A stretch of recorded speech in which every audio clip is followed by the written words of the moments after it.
Boa noite a todos. Estamos dando início a mais uma atividade doutrinária da nossa querida Casa da Esperança,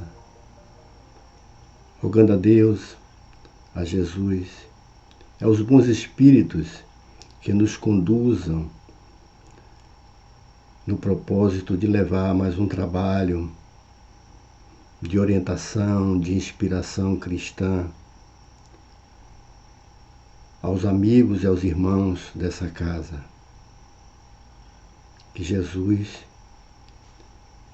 na sua infinita misericórdia, nos traga bênção de paz, de saúde, nos traga a energia que vitaliza a nossa organização física, ilumina a organização espiritual, que alimente e fortaleça a nossa fé, sobretudo a determinação de mantermos a marcha na direção do Pai. Sede conosco, Pai, nesse momento. Tem misericórdia de todos nós. Vamos ver a mensagem do Evangelho para a reflexão dessa noite. O jugo leve.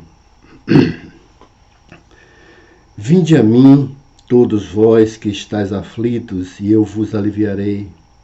Tomai sobre vós o meu jugo, e aprendei de mim, que sou manso e humilde de coração, e achareis repouso para as vossas almas, porque o meu jugo é suave, meu fardo é leve.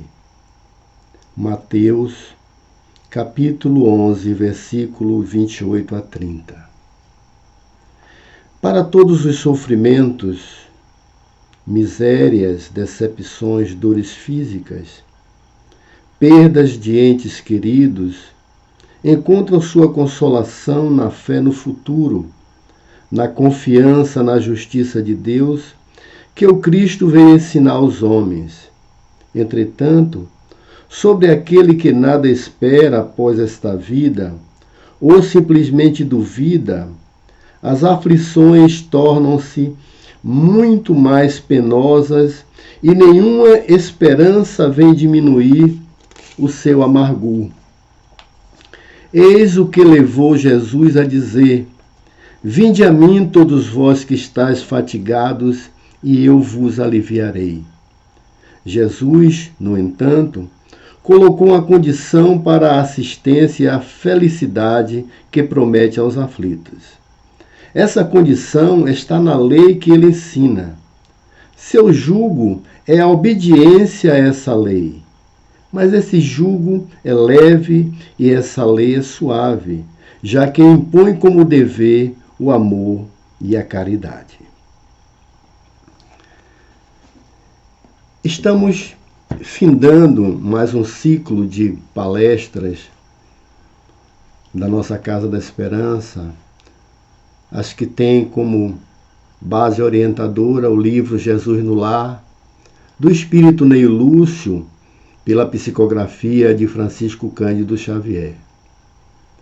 E nessa noite, nós vamos contar com nossa querida amiga, irmã, companheira, Mônica Cerqueira, que vai abordar o capítulo 50, intitulado Em Oração. Então, Mônica, seja bem-vinda e que Jesus lhe ilumine e que você consiga transmitir esse sentimento doce da fala de Jesus para todos nós. Uma boa noite a todos. Mais uma vez, eu preciso externar a minha felicidade de estar aqui dando seguimento aos trabalhos doutrinários da Casa da Esperança. E eu gostaria muito de acrescentar o quanto é gratificante quando nós passamos a entender a importância desses nossos encontros nesse momento de tantas incertezas que vivemos. Coube a mim, hoje, o encerramento do livro Jesus no Lar. Faremos hoje o último capítulo desse estudo. Ao longo de toda essa jornada, tivemos momentos de mensagens belíssimas e muitas foram as reflexões que aqui tivemos. Com certeza, muitas dessas reflexões nos levaram, quem sabe, a uma mudança de rota, ou seja, a busca de rotas mais seguras nessa nossa jornada evolutiva. O capítulo 50, esse capítulo que hoje faz parte desse estudo da noite, tem um título em oração e ele vem nos falar da despedida de Jesus da casa de Simão Pedro. Não seria a despedida dos estudos na casa de Simão, mas sim uma interrupção da presença de Jesus naquele estudo que ali se realizava já há algum tempo.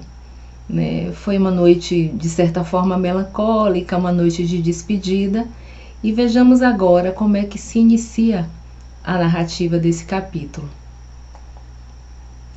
Na véspera da partida do Senhor no rumo de Sidom, o culto do Evangelho, na casa de Pedro, revestiu-se de justificada melancolia. As atividades do estudo edificante prosseguiriam, mas o trabalho de revelação, de algum modo, experimentaria interrupção natural. A leitura de comoventes páginas de Isaías foi levada a efeito por Mateus, com visível emotividade. Entretanto, nessa noite de despedidas, ninguém formulou qualquer indagação.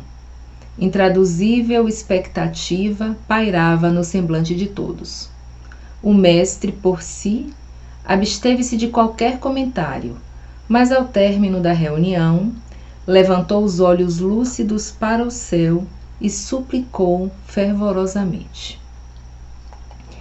Nesse ponto aqui dessa narrativa, Jesus inicia uma prece.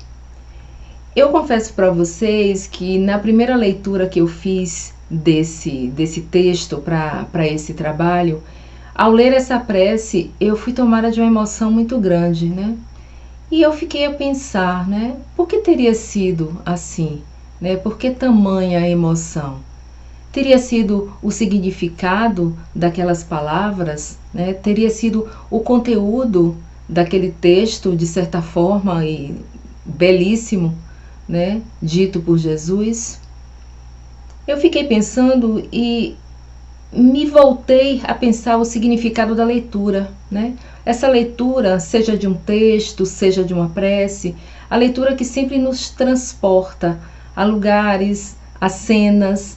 A leitura sempre nos leva a formular imagens, criar mundos, personagens nas nossas mentes, né? A leitura nos dá a possibilidade de transcender. E quando eu fiz a leitura dessa prece, é como se eu sentisse a força dessas palavras saindo de um espírito do calibre de Jesus, né? Um espírito tão elevado como Jesus.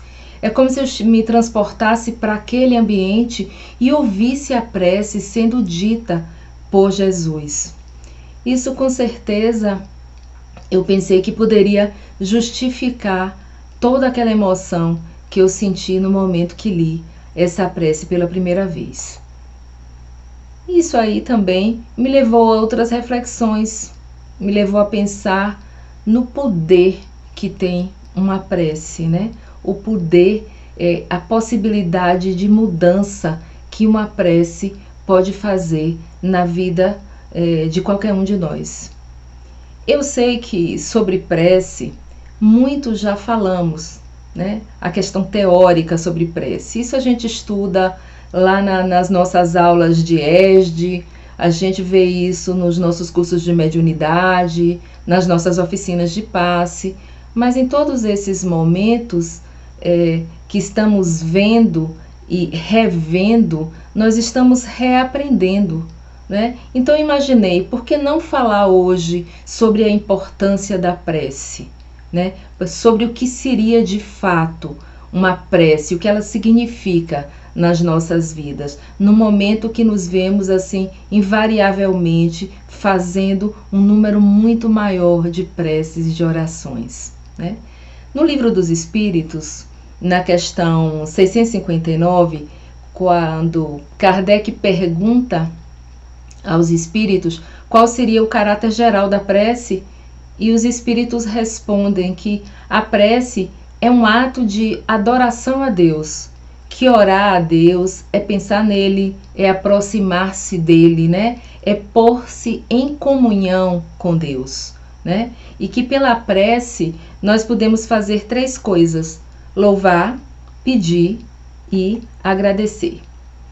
Independente dessas características da prece, de louvar, agradecer e pedir, o Evangelho, no seu capítulo 27, no item 15, nos traz uma reflexão importante, né? Que o poder da prece está no pensamento, que a prece não depende de palavras, não depende de lugar, não depende do momento em que ela seja feita, e que pode-se, portanto, entrar em prece, orar em toda parte, a qualquer hora.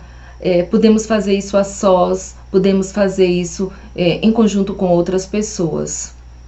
E nós vamos percebendo que, à medida que o espírito evolui, ele se contenta muito mais em louvar, em agradecer, do que a pedir, né? Eu diria que esses petitórios são características de espíritos tão imperfeitos assim como nós, que vivemos a pedir, a rogar, e esquecendo muito de louvar e agradecer a Deus.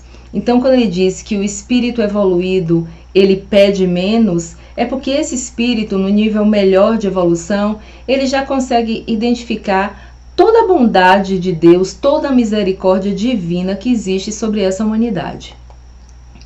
Então, a prece é de fato fundamental na nossa vida, né? Se fôssemos falar sobre a importância da prece, poderíamos dizer que a prece é um ato de ligação entre os planos mais elevados da vida. E, infelizmente, a prece ela ainda não é inteiramente compreendida, no sentido assim, a gente não compreende ainda a dimensão da importância da prece na nossa vida. E ele diz que a maioria de nós oramos, né, mesmo com conhecimentos a respeito de fluidos magnéticos, de proteção espiritual, mesmo assim oramos ainda sem ter uma compreensão muito grande sobre a importância da prece. No capítulo 27 do Evangelho segundo o Espiritismo, no seu item 11, está lá que pela prece o homem atrai o concurso dos espíritos bons, que vem sustentá-lo em suas boas resoluções e inspirar-lhe bons pensamentos. Então ele adquire desse modo, ou seja, através da prece, a força moral necessária para vencer as dificuldades. Então é importante que possamos compreender que a prece nos traz, entre outras coisas, assim, uma elevação dessa força moral tão necessária, que precisamos tanto para vencer as nossas imperfeições e as nossas dificuldades, né?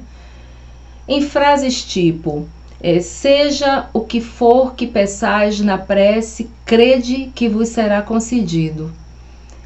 Kardec faz uma observação importante sobre essa passagem, quando ele nos chama a atenção para dizer que seria ilógico concluir que basta pedir para obter, e que seria injusto acusar, digamos, a providência divina se ela não atender a nossa súplica, né?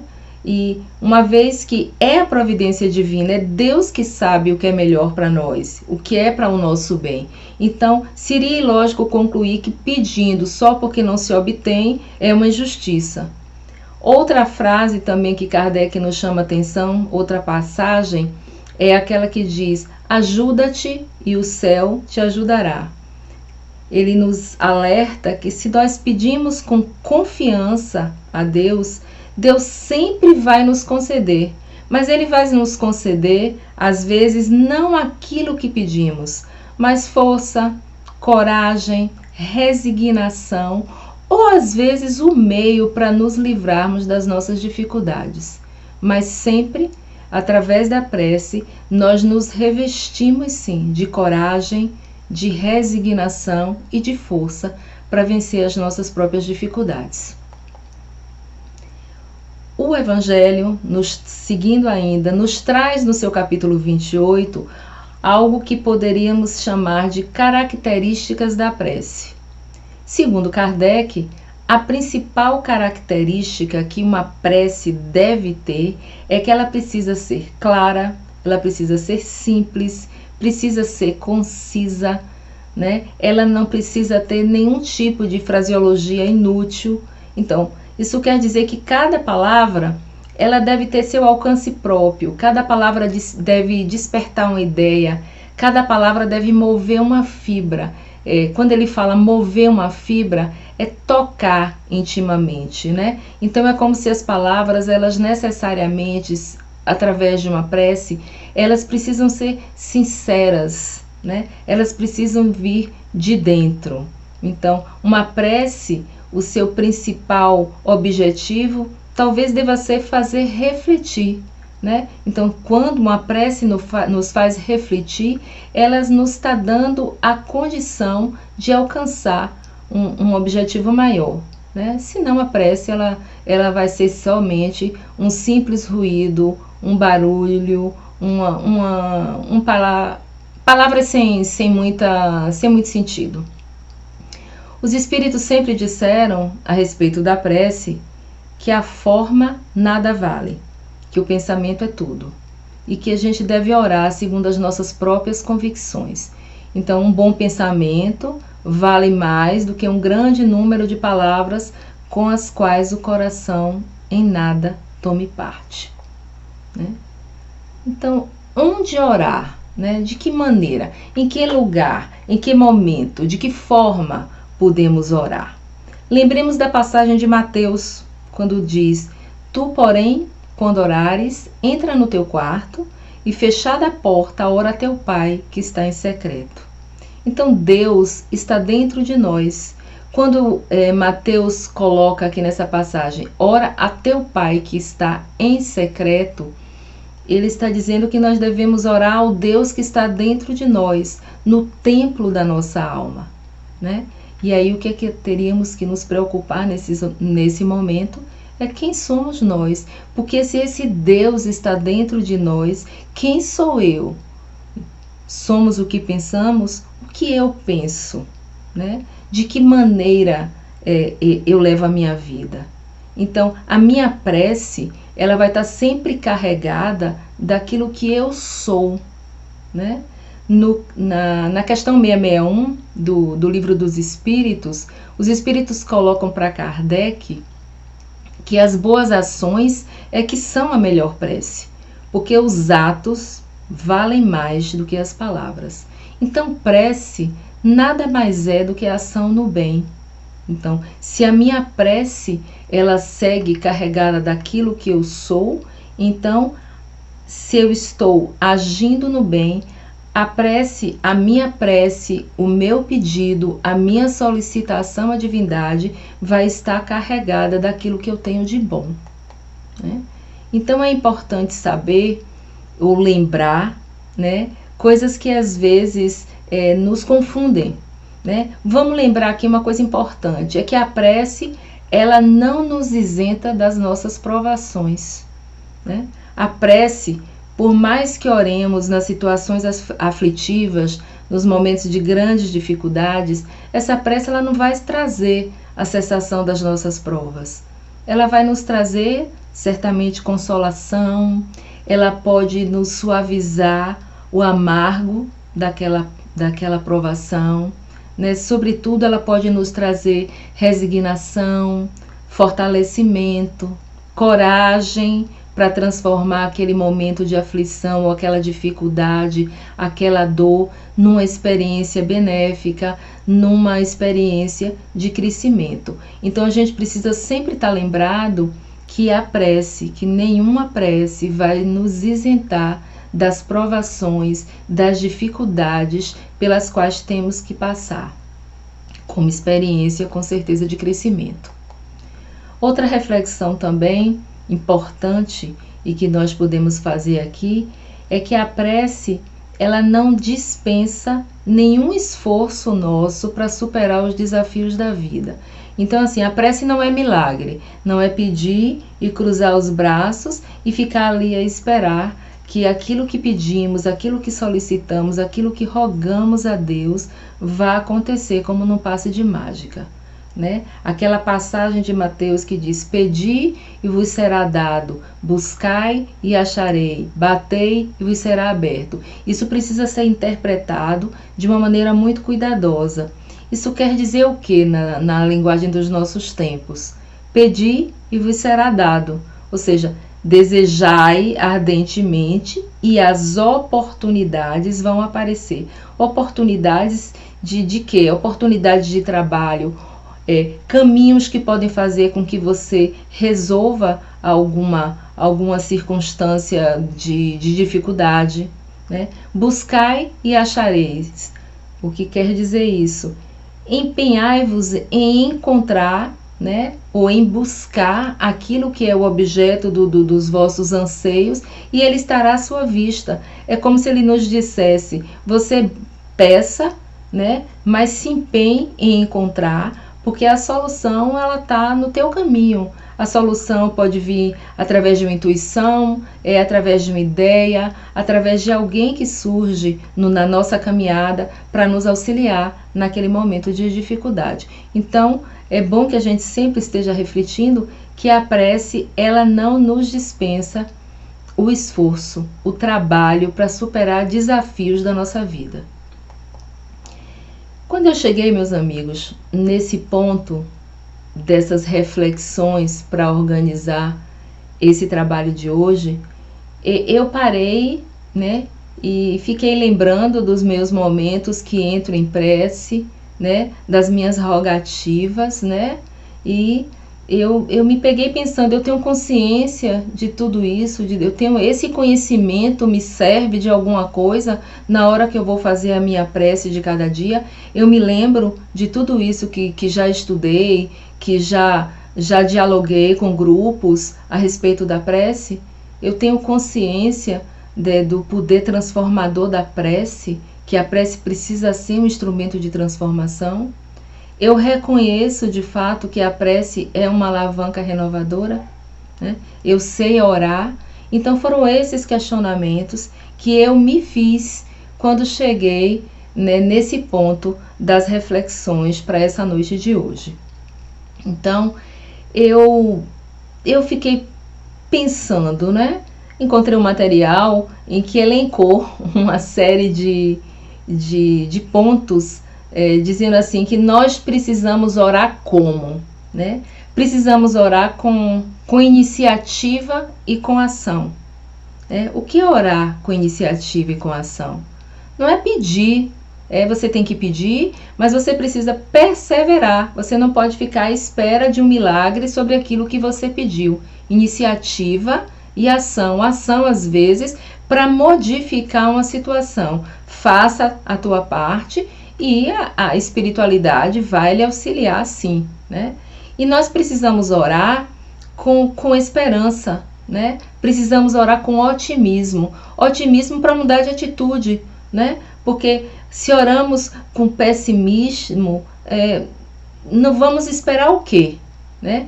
Vamos dispensar a dúvida e esperar com fé. É isso que precisamos fazer nas nossas orações.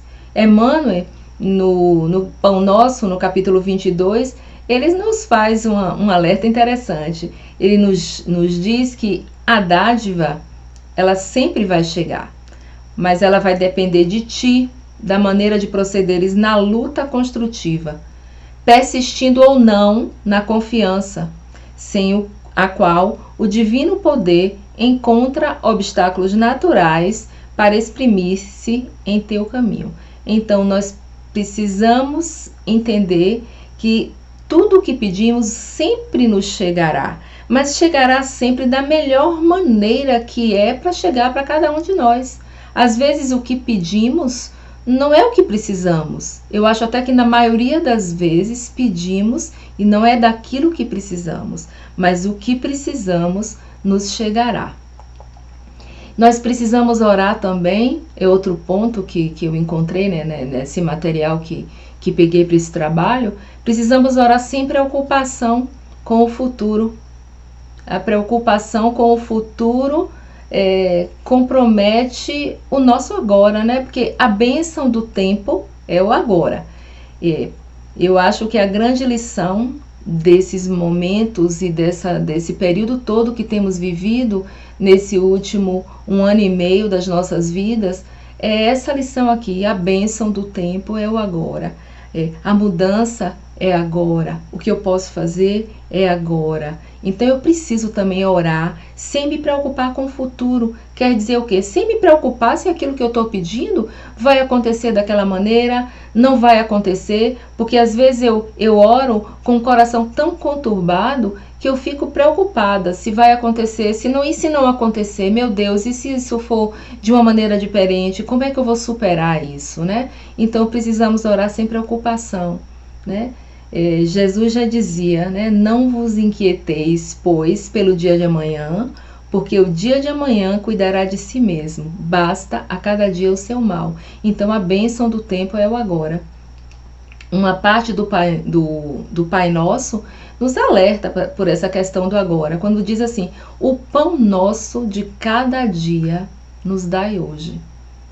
Né? O pão nosso de cada dia nos dai hoje. Então hoje, aquilo que precisamos para hoje. Imagine que às vezes percebemos que algumas pessoas nessa passagem do Pai Nosso fazem assim: o pão nosso de cada dia nos dai hoje e sempre. Você está querendo o pão do futuro, né? Então você acaba esquecendo do pão do presente, né? Daquela tua necessidade, daquela nossa necessidade do presente. Precisamos orar também com sinceridade, né? E o livro Ideal Espírita, no seu capítulo 90, traz um alerta de Emmanuel, quando ele diz assim: como sustentar o coração sereno durante a prece, sem análise real de si mesmo? A oração, para surtir resultados essenciais de conforto, exige enfrentemos a consciência em todas as circunstâncias. A coexistência do mal e do bem no íntimo do ser impossibilita o estabelecimento da paz. Sentimentos odiosos e vingativos impedem a floração da espiritualidade superior. A Deus não se ilude e a oração exterioriza a nossa emoção real. Então precisamos orar com sinceridade, precisamos nos conhecer. Precisamos, ao fazer da oração um hábito, à medida que nos habituamos a orar, nos habituamos a fazer uma prece, né? Precisamos que o nosso coração esteja tranquilo naquele momento, sem sentimento de vingança, sem mágoa. Às vezes estamos ali na conturbação de um momento de aflição e entramos numa prece ainda em desequilíbrio. Então é isso que, quando ele diz, precisamos orar com sinceridade, tá? A sinceridade que vem de dentro. Quem sou eu, né? Como é que eu estou? Como é que eu sou? O que é que eu preciso modificar na minha vida e em mim mesmo para que as minhas orações a cada dia possam alcançar um grau maior de comunicação com a divindade? Né? Para que eu possa ser atendida nas minhas necessidades de maneira mais rápida, naquilo que eu necessito de verdade. Né? No livro Pensamento e Vida, Emmanuel também faz um alerta lá no capítulo 26, quando ele diz que a prece, ela reflete o conjunto das nossas atitudes ante a vida. Então nós precisamos entender a prece como esse recurso renovador, né? Ela precisa ser entendida como uma ferramenta de transformação, de evolução, de melhoria, né, do ser, né? Porque a prece, ela nos traz o quê? O hábito na prece, ela vai trazendo ideias positivas que vão sendo repetidas sistematicamente, fervorosamente. Então isso, por si só, já causa uma mudança no nosso campo mental. Então, se nós fazemos disso um hábito, nós estamos nos modificando, porque nós estamos ali com ideias positivas, pedindo de maneira fervorosa, e à medida que isso vai se repetindo na nossa vida, vai mudando-se o nosso campo mental, né? Então, a prece é uma mudança de atitude, uma busca de alinhamento com a lei divina. E o pedinte, que somos todos nós, ele vai se modificando à medida que ele vai criando na prece um hábito, e isso vai desobstruindo, sim, um canal de comunicação com a espiritualidade maior, com o Criador, com Deus, né? É disso que nós precisamos ter consciência, né? Talvez, eu diria que a nossa condição atual, ela não nos permita ainda entender que um dia nós vamos alcançar um nível de evolução tão alinhado com o Evangelho de Jesus, que aí nesse dia o nosso pensar, o nosso falar, o nosso agir, tudo isso será o que a gente pode dizer um contínuo estado de prece. Vai estar tudo em equilíbrio com a espiritualidade, com a divindade, com a espiritualidade maior.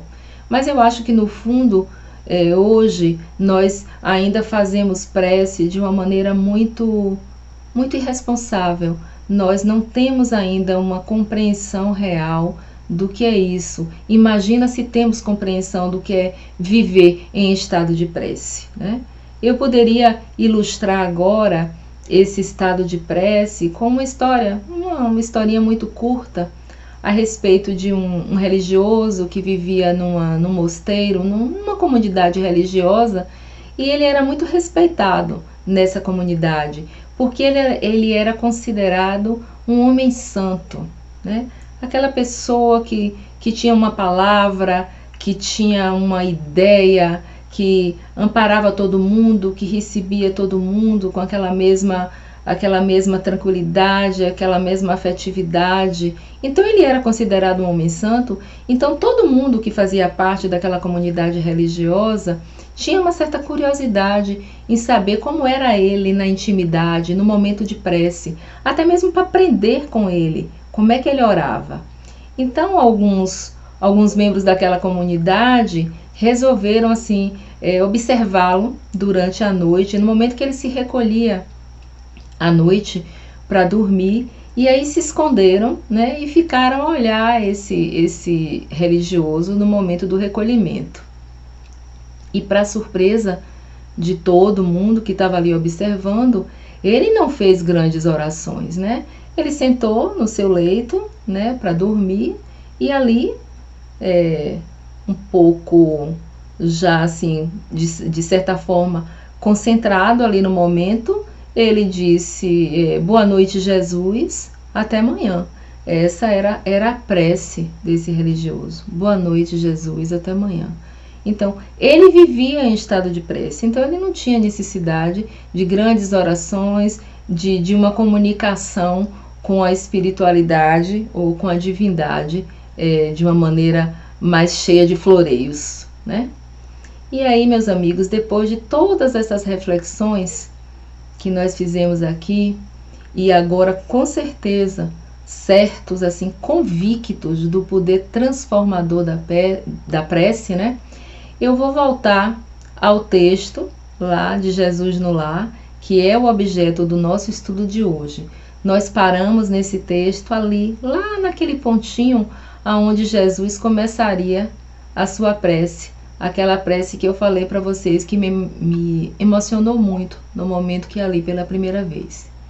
Então, voltando ao texto, Neo Lúcio narra da seguinte maneira: quando Jesus levanta os olhos lúcidos para o céu, suplica fervorosamente: Pai, acende a tua luz em torno de todos aqueles que te olvidaram a bênção na sombra da caminhada terrestre.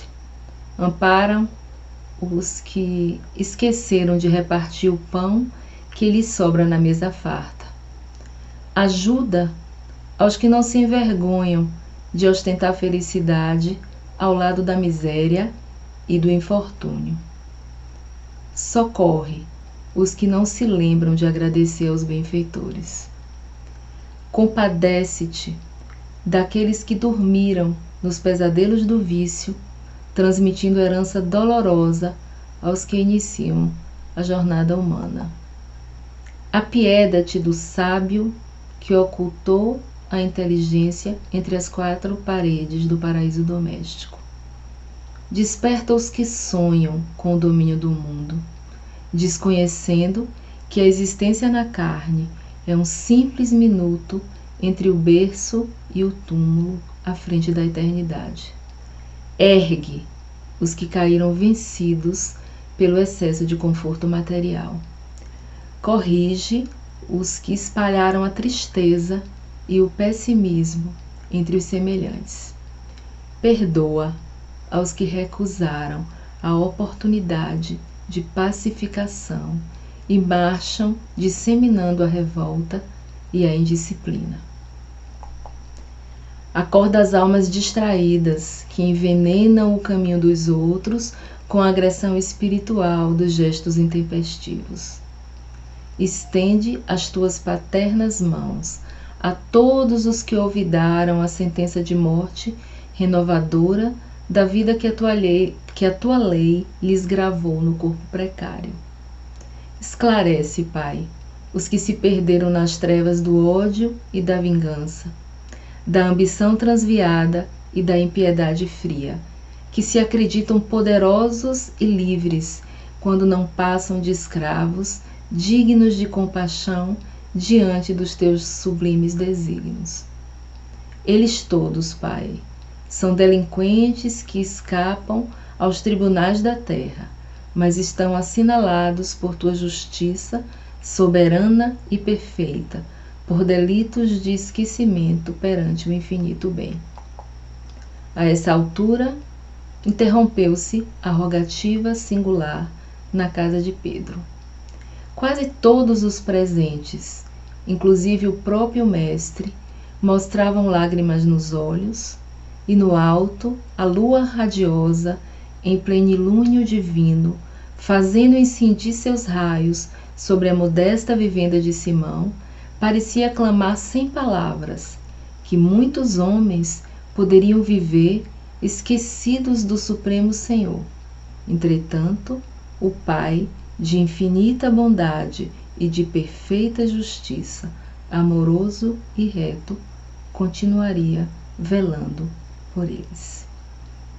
Meus amigos, que possam essas rogativas de Jesus terem tocado fundo as nossas almas.